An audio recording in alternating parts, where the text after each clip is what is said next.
Welcome to the Gemini Brain, where logic meets intuition and curiosity sparks transformation. I'm your host, Allison, and this is a space for the overthinkers, the curious, and the ones that question everything. Hey everyone, welcome back to the Gemini Brain with your host, Allison Wright. I am excited to be back and talking about talking about being a sensitive person and how do you navigate relationships, whether that is, romantic relationships, professional friendships, whatever it is. It's when you are an empath or a sensitive or highly sensitive person, it is sometimes really hard to navigate these relationships because you're feeling every single nuance and shift between the two of you and between that person. And that's a lot of information to kind of process and learn to deal with. So I came across this idea, or I was thinking about this last night because I was, I was just on Instagram, doom scrolling. And I come across, I follow a bunch of astrologers, and I love the videos, like the reels that they'll say, like, ooh, like, where's your this planet in which house or which sign? And then they're like, let me tell you about this. So this one came up, and it was, where is your Pluto? What house does your Pluto sit in? And I will tell you what your superpower is. So, like, how fun is that? I love finding out those things. So the first thing I go to is I have this saved where it's like the breakdown of where all the planets are from on my chart. And then I take that, I usually listen on the video, but that she hadn't gotten to the house that mine was. And so I was impatient and I went to ChatGPT and put that in, saying, like, what's my superpower if Pluto is in the 12th house? So check out your chart, and if Pluto's in your 12th house, then this applies to you too. And if it's not in the 12th house, then go to ChatGPT or something and just like put in there and be like, what's my superpower if Pluto is in my 7th house, whatever it is, and I will tell you. So Pluto being in my 12th house is, this is what ChatGPT says, is actually one of the most powerful and underrated placements you can have. Your superpower isn't loud or obvious. It's deep, transformative, and almost invisible, but incredibly impactful. Your core superpower is emotional and energetic alchemy. This does not surprise me because this theme is throughout my chart. So you have a natural ability to go into the unseen, the subconscious, hidden emotions, trauma, patterns, and transform it. Not just for yourself, but often for others too. So ding, ding, ding, on my spiritual path and doing readings for people, one thing that became very clear is that part of my purpose is like a shadow worker. So, being able to read somebody and pull forward the shadows that need to be healed that, are keeping somebody stuck. And when this first kind of presented itself on my journey when I was training and learning, I remember being like, what? No, I want the fun stuff. I want the happy stuff. And Spirit was like, yeah, no, we're only going to share with you these things. And it's not to say I don't have the beautiful stuff too. So don't worry. Like, if you book a reading with me, it's not going to be like, dum dum. Sometimes it is, but that's okay, because that means you're meant to hear it. But yeah, it kind of came this path that I didn't realize that I need to do. It says I can sense what really is going on beneath the surface, pick up on unspoken energy, motives, or emotional undercurrents. and help people process things they didn't even realize they were carrying. This is very much shadow work energy. And I was like, what? Like, this way astrology fascinates me, and I love, following these reels and having them say, go look at this or whatever, because there's so much to learn about astrology that it kind of overwhelms me. So like taking a course, I've tried that before, and it just is like too much that I'm like, what? So this is the easiest way for me to be able to process and understand astrology more by reading it in my own chart, and then I inadvertently understand it with others. So I was reading this last night, and one thing that, like, I've in my chart, this kind of theme or concept has come up about, really, my theme for my life is there's a lot of like relational um, aspects to it. So sometimes that's like it's basically saying in this lifetime I'm going to have karmic relationships. I'm going to have situations that are presented or that I experience to help evolve, and it all kind of comes through relationship type of things. And like, a little disappointing. I'm like, whenever I read that, I'm like, okay, yeah, I can see that, and I can see some of those patterns. But at the same time, I'm just kind of like, dude, I just want to be happy. I just want to be, I don't want to learn all the time. I don't want to help teach somebody all the time. Can I just have a cool relationship that doesn't have to be like this, like big underlining lesson or healing or learning or reflecting and all of that. So, I was a little like, mwah, mwah. And then it just kind of made me kind of like sit back and be like, okay, so that has been something certainly over the last couple years, being on this journey and understanding energy and understanding how sensitive I am to energy, and how talk English, Allison, how that has heightened, the sensitivity is heightened. So I really see through things. So, just think of it being in a relationship and all of a sudden, not like consciously deciding to do this, but all of a sudden you're like seeing the healing that the other party needs to do, or seeing how certain reactions come through, and instantly kind of like knowing, or yeah, it's like, it's just seeing these parts that for most people we just don't see it. And sometimes that feels better. Sometimes it feels like I definitely feel at times that I'm like, I don't want to see all of it. I don't want to feel it. I don't want to know it. I just want to be in it and present. And when you sometimes know all of those things, it's hard to not see it and not have it affect, I guess, the relationship. And then at other times it's very helpful, because then you're just kind of like this unknown, or this like unsaid understanding of like, yeah, but that's because like they just need this to move through it. So it's a bit of a edged a double-edged. Oh my God, I did again. Maybe it's the right way to say it.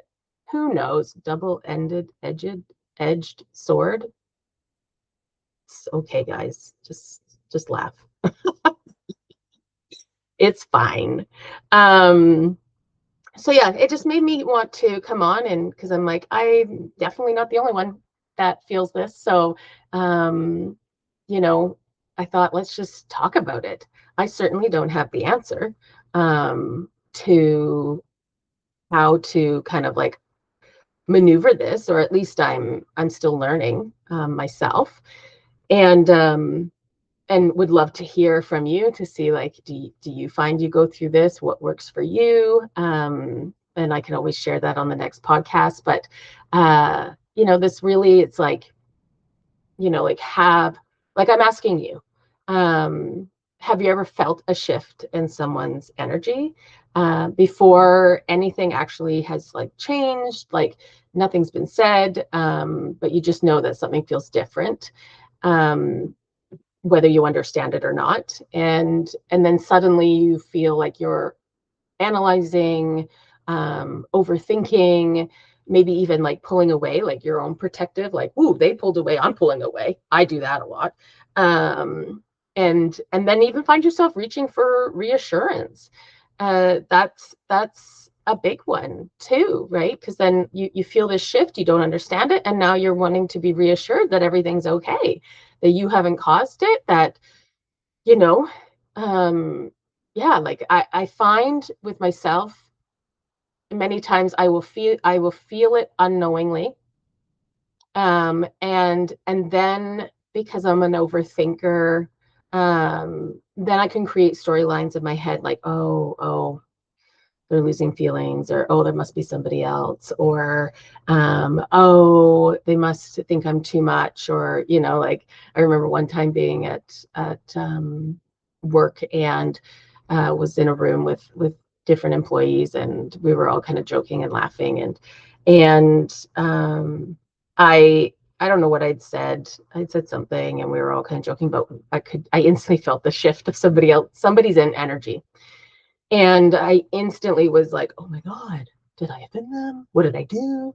I like walked away from that, being like in my head, going like, ooh, oh no, they think I'm too much, like all the things. And I really had to like talk myself out of that, to be like, wait a minute, Allison, you have no idea what caused that shift. It could have nothing to do with you. But it was hard to not dwell on that. And I would even say, even to today, like I clearly remember that shift, and it's something in the back of my mind that I'm kind of like, like with this person, kind of like, oh, okay, like, do they like me? Do they think I'm too loud? I think I'm like, I still kind of have those like little doubts. So that's kind of like how these things can show up and kind of create a bit of chaos in your own psyche with it. And so I think part of what I am trying to implement is to take a step back, and really just, this is like something that my son's therapist said to him. It's like, do you know for a fact, 100% truth, that this is what they are thinking, feeling, saying, whatever? So like in that aspect of like, oh my gosh, like you see your two friends talking over in the corner, and you're like, oh my God, are they talking about me? Which is like, that's a far stretch. It's a big jump. But we've all been there. And it's like then taking that moment to be like, okay, do I know this for a fact? No. All right. Well, then until I know it for a fact, it's not true. Until you gain other evidence to say so, it's not true. So really kind of like checking yourself. If you don't know it's a fact, check yourself. So I'm really trying to, use this part of it to kind of pause and be like, okay, like this most likely has nothing to do with you. And to like let it go instead of it lingering. Now, I think like checking in and making sure. So depending on the relationship, I think that's fine. Yeah, for an example is like the other week, my son, we were in the car, and obviously I felt his energy or a shift or whatever, and I'm like, and then I get this like kind of like automatic like, I'm like, are you okay? I'm like, what's wrong? And he's like, nothing. God, I hate when you ask me that. And I was like, whoa. I'm like, sorry that I care. And it's so funny because I've experienced that before in other relationships. I remember my ex-husband, like it would be all the time that all of a sudden I would be like, are you okay? What's wrong? And he gets so annoyed and mad that I would say that. And I remember being like, what is wrong with somebody checking in to see if you're okay?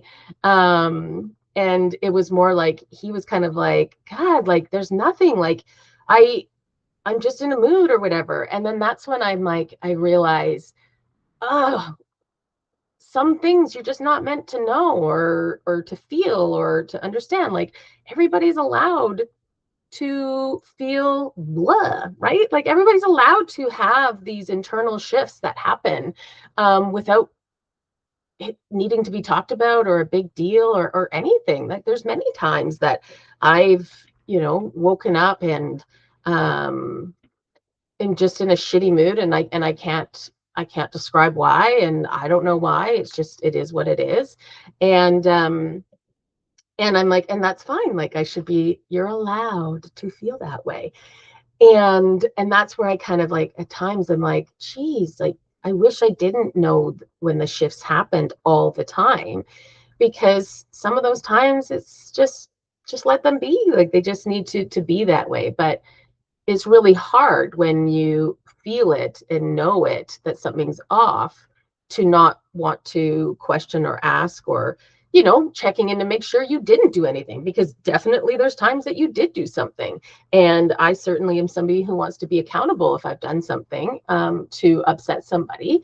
And so it's kind of like, how do you like manage the two of those things?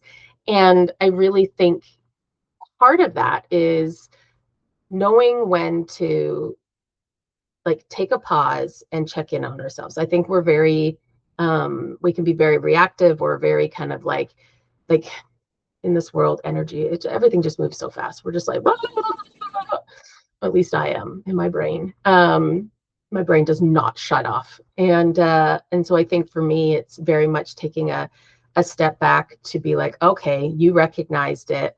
Now let's just like really take a step back and pause and be like, is this something that would warrant, like maybe I did just say something that I'm like, yep, that could have stung or whatever. So just kind of reflecting to see if you've done something or anything like that, and reflecting like what's going on in their life. Like, if you're like, oh yeah, well, they are really busy and they are saying that they're stressed and stuff, so them kind of retracting, it's not about me, it's just them needing to do this to sort through their own internal stress that's happening. I've definitely, in relationships and partnerships, when that happens and somebody's maybe like going through something stressful, but then I can energetically feel them pull away, I will have that kind of panic, or that kind of like, oh my God, like, oh my goodness, like, does he not like me anymore? Did I do something? Or is there somebody else? Is there, like, we could just like spiral. And that's annoying. Yeah, that's annoying. I definitely, at times, I'm like, I just don't want to know these things. I don't want to feel it all the time, because you're like riding their wave and your own wave. And so I think the biggest thing is deciphering between the two. I definitely feel like the struggle is real when like intuition turns into anxiety. So like feeling these things, that's your intuition picking it up, but then it's turning into anxiety. So really, like, intuition, it's like calm, like when your intuition comes in, so like you're just being told something, it's very calm, it's very matter of fact, it's like very observational in a sense. And then anxiety is more of that urgent, the spiraling, the story creating, the loop thoughts, all of that, that's anxiety. So like examples, an example would be like saying, they're off today, they're just off, they're just in an off mood, versus they're losing interest, I did something wrong, this is ending, and all of those things. And so I think when we can tune in um, enough to our own energy, and frequencies. It's like we start to take control over this. When you are able to tune into your own frequency and emotions and intuition, then you kind of like take the wheel, where you're able to have more control over it instead of it running you, because you're able to see behind all of it. You're able to understand that there's something else going on. You're able to understand your own internal shifts with that. I find that, you know, being sensitive and reading energy, it can kind of like turn into this energy reading trap. Like you can get yourself stuck into this, and I've certainly been there. So, you know, just because you can read energy doesn't mean you should always act on it. So in that instance, okay, yep, I'm receiving more information than I want. And how do you kind of like sit there and be like, but it's not for me to act upon or to say anything or do anything. It's kind of like received and dump, received and dump it out. You know, over reading creates like emotional instability. Oof, I've been caught in that a lot. Where again, I take it on myself. I take on other people's emotions. I take on other people's stress because I can feel it. I take on other people's grief because I can feel it. And then I instantly want to help or transmute it or change it or whatever it is. And I take that on. And then it's like you start reacting to what hasn't actually like happened yet. And so like if you're picking on somebody pulling away, and then all of a sudden you're like, oh my gosh, like, why don't you love me? And all this stuff. And they're like, whoa, where did this come from? And you're like, dude, your freaking energy is like just radiating that you want space from me. And it's like, what? I just need some space to figure out some things. It has nothing to do with you. It's not all about you, Allison. That's the worst. I'm like, I definitely have heard that before because of this sensitivity. And I'm like, dude, I don't think everything's about me, but I do worry. I do worry that I've done something wrong. So, you know, understanding like what's actually been triggered is like the subconscious. Sometimes it's the subconscious fear of abandonment. I think that's a big one for a lot of people, is that fear of abandonment in many different ways. I remember thinking the fear of abandonment, like, what is that? Like, I was never abandoned as a child. My parents didn't abandon me. And I remember kind of being like, why is that showing up? But I realize it's in different ways, that it's not that literal. Like it's in ways of like, maybe, you know, somebody that you were close with and felt really safe and close with. And then, you know, they let you down numerous times on like when the shit hit the fan, they just weren't there to support you because of their own stuff. That's abandonment in that sense. We start to create these armor to protect ourselves, to be like, oh my God, if that best friend of mine, if I felt so safe and so like seen and all of that, and like I could put anything on them and they walked away, like that, who's to say, like anybody. So then we put up our armor to protect ourselves. You know, this can also be like past emotional imprints, whether in this lifetime or past lifetimes, where, you know, we haven't felt safe or we haven't been safe. That people have, it's been like relationships or the love has been conditional in that sense. Like that can carry forward and just be that automatic trigger within inside of you when, you know, you feel these kind of like energy shifts that you can connect back to past experiences, right? So sometimes like the brain doesn't necessarily know what it is. They just know that it feels it. And if it feels the same as it did in a past situation, it can automatically log it to being the same thing that's happening. You know, needing safety, but not always knowing how to create it. You know, for me, I know like that safety aspect of feeling safe to be myself, and that it's okay to be yourself, and that being yourself isn't going to trigger somebody to want to leave or hold space for you. Sometimes what you're feeling isn't about them, but it's more about a moment that is activating inside of you, right? So it's like that trigger. It has nothing to do with them, but it's triggering something that you have felt before. And your brain is just going doop, doop, doop, doop, doop, and placing it to that situation. So again, this is where it's like taking that pause and being able to take a moment to be like, is this mine? um is this like whatever's going on with them, is this like something that I need to investigate more, or is this something that it's just in me that I need to figure out the trigger? Am I the problem, or are you the problem? We're both the problem. So pause before reacting. You don't need to respond. You don't need to respond with the first wave of emotion that goes through your body. Really check the story. So like ask yourself, do I know, versus what am I assuming?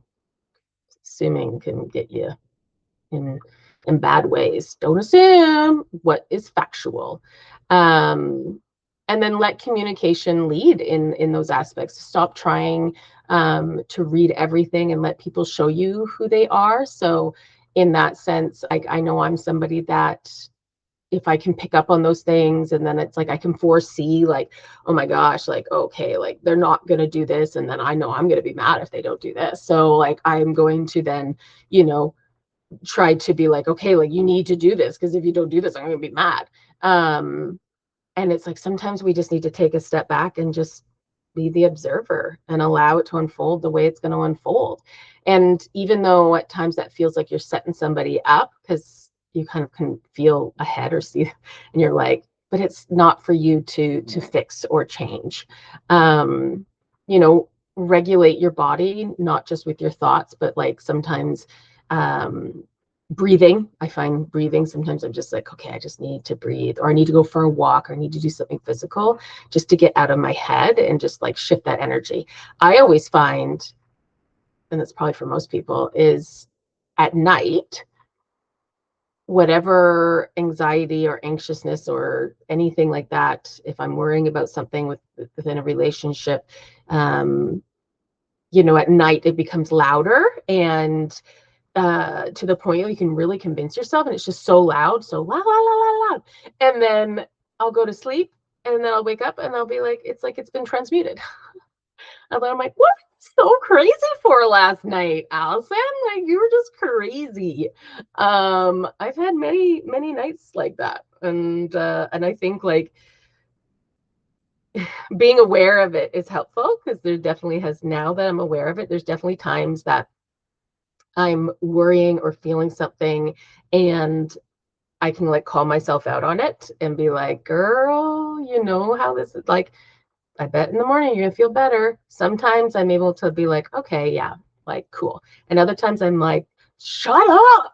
And I'm like, this is how I'm feeling. And then I, have to feel all of the feels. And that's okay. That's just part of life. So yeah, it's really tough. And I think for people like us, if you resonate with this, um, I think certain relationships, or you need certain things in a relationship. Again, like, this isn't just love. This can be, friendship, anything. You need certain things in that relationship to help calm that nervous system, to help it, because you are going to pick up on those nuances no matter what. So, inconsistent people will amplify this anxiety, right? Emotionally available people will create safety. So looking at that to be like, okay, like, is my partner inconsistent? Am I constantly like, oh, is that going to happen or not going to happen? Or, do they stick to their word or not stick to their word? Like these things can create, for somebody who's highly sensitive, can make or break a relationship, because it's activating your nervous system automatically when you don't know where you stand. Where when you have that kind of stability and that emotional stability, doesn't mean boring. It means just somebody that if they say they're going to do something, they're going to do something majority of the time. That we're not perfect. You know, being kind of like consistent, not just like push pull, you know, hot cold, all those things. Huge difference. And that then calms that nervous system. So then you're not on high alert. So when that nervous system is calm, yes, you're going to still pick up on the nuances, but because there's a baseline there, there's like this baseline of safety and security created from consistency, created from, you know, knowing that a person's going to do, you know, what they say they're going to do, like all of these kind of like little building blocks. When that's like super solid, it's like these little like waves in energy shifts and stuff are not going to affect you as much. You're going to feel it, but it's not going to send you into high alert. Where when you are with somebody that already has you there because of their inconsistencies, because they're not, because they're hot and cold at times, and whatever, and that's just, you know, can be their own way of dealing with things, which is fine, but it's not the best for you, because now when you feel those shifts, they're just amplified. It's like alarm bells go off, instead of it just kind of like floating by.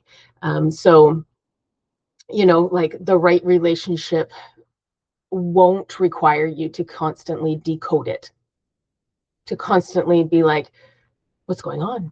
Is that person happy? Did I piss them off? Like, all the things, right? So, you know, I think it's being super sensitive can absolutely be a superpower. At times, absolutely, like your ability to be empathetic for somebody, your ability to understand others on a deeper level, because really you're kind of sensing it and feeling it, and you know, like that part of it can be beautiful. You can empathize and hold space for people easier when you're able to kind of like feel what's going on. And then obviously on the other side, yeah, it can create, yeah, it can create anxiety and stuff when it's used improperly, or even if just the relationship, like that relationship is just not what's good for you, type of thing. You know, uh being like, you love at a with depth and a presence, type of thing, when you are kind of utilizing your empathic abilities. So really, like, full circle in that sense is, you do not need to feel less. You don't need to close yourself off to that part of you. You just need to feel safety within whatever relationship you are in. And that starts with how really you hold yourself, not how tightly you hold on to somebody else. It's kind of like how you hold yourself, but then it's also how you choose who is in your life, type of thing, right? So some people, if they trigger that, they're just not meant to be in your life. They're just not, it's just not a good energetic match for yourself. And when you can understand how you operate on, you know, an energetic level, how you operate within yourself, whether that's based off of your upbringing and your own traumas and limiting beliefs, whatever it is, like there's so many things that build upon who we are and how we receive things. It's like, then it's just using that and being like, actually, like, this person's so great and I would love to be your friend. but unfortunately, their energy activates you, or it doesn't calm that part, and it's just not a fit, and that's okay. That's absolutely okay. So, yeah, I'm like, I think, being able to talk about these things, and when you kind of realize, like, I know for myself, like if somebody's gone through something or experiences things a certain way, I love like hearing those stories, because then I'm like, oh my God, yes, I can relate. And then it makes you feel less crazy. And then even hearing ways that you can, work through this, and navigate it. It's so much better. At times, like in partnerships, I think now that I have such an awareness of this heightened ability to pick up on things, is I tell them, I let them know that, like, I'm sorry, but at times I can feel every shift, unconsciously. Like, it's not like I'm not choosing to feel the shifts happening. It's just happening. And so if I need reassurance, or if I'm asking a certain question, it's just because I'm picking up on these nuances. And if somebody truly cares and loves you, they will understand that, and hold space for that, to be like, okay, like, I get it. That's totally fine. You're not just being crazy. You're not just being nosy. You're not just all of the things. And yeah, and then it just like allows you to honor that part of you. And also be able to, maneuver that within your relationships, however that is, and just within your own self, right? So yeah, let me know if this is something that you have kind of dealt with yourself. I'd love to know where other people's Pluto's, what house it sits in. And yeah, I'm like, it's so fascinating how astrology can, just really pinpoint shit. Like, come on, man, that's crazy. Uh, yeah. All right. Well, if if you are wanting to, kind of be like, man, I wish I could like understand my energy more, or pick up on it, or kind of like learn how to not have control over it more, but is kind of like having control over it, because knowledge is power. And if you're aware of it and know of it, then you're able to work with it and change it or embrace it, whatever it is. So I love that part, and I love being able to help others. So whether that is, I can provide an intuitive reading for you to look into, your chakras, and to read your energy, and all of that, then certainly, I would love to do a reading for you. Also, I do energetic healings, and then on top of that, I love, love, love teaching others, how to, work with their own intuition, their own energy, to recognize it, to tune into it. I'm really just here to help guide you to remember this, because it's always been there. But bringing it kind of from the shadows to the forefront, to be able to remember this and step back into your power. So you can check that all out at my website at the Luminant Soul. And I always just feel free to send a message, comment on an episode. I think you can do that. Well, obviously on YouTube and on Spotify, I see messages on there. And if you are enjoying or getting any kind of benefit from these episodes, then I would love for you to, like, subscribe, whatever, all those fun things, share. All right. Well, I hope you have a wonderful day, and I will see you next time.